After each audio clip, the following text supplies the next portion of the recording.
Kelly Clevenger. I am a real estate agent with Coldwell Banker Wallace & Wallace in Knoxville, Tennessee. Just want to thank you for taking the time to visit my blog today.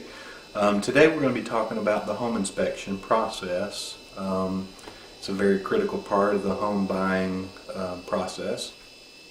Today we're going to be speaking with a home inspector in our area, Peter Waraksa. He is with Pillar to Post, and Peter is going to just help us identify some common problems that come up in home inspections.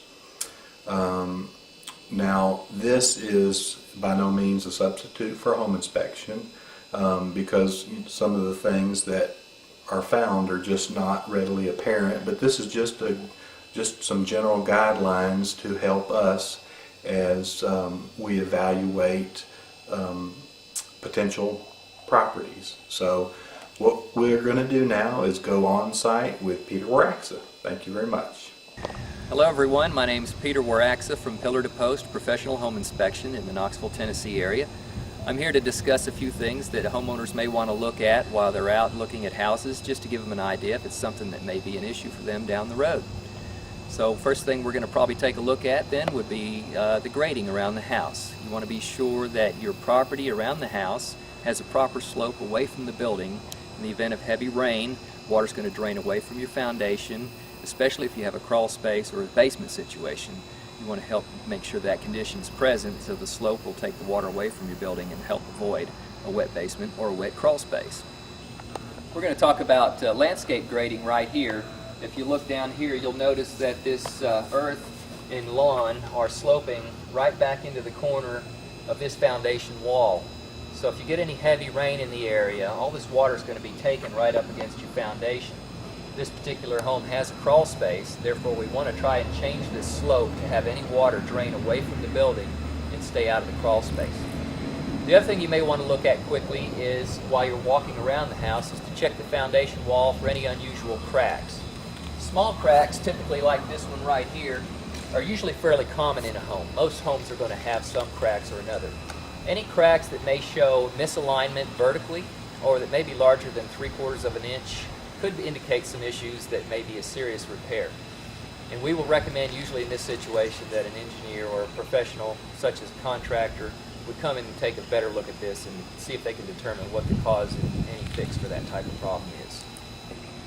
If you're looking at a particular home that has a crawl space type foundation, you'll want to probably take a quick look in the crawl space door, such as the one like this right here, and just see if there's any water under the house that should not be there. Typically a crawl space should be dry, and any signs of water pooling or running under the house indicate some kind of issue that needs to be checked out.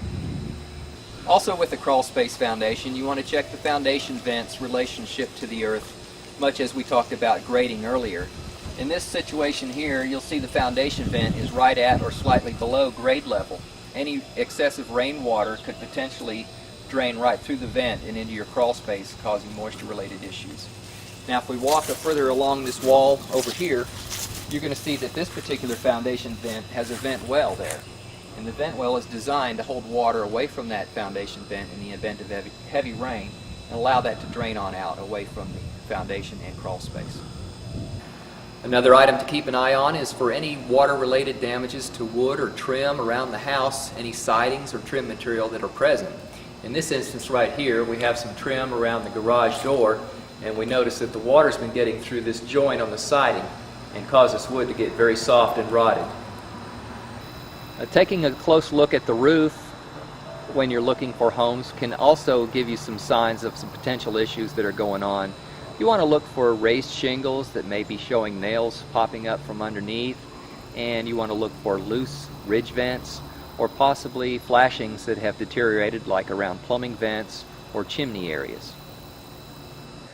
Most modern homes have three-prong receptacles, such as the one right here above this kitchen counter.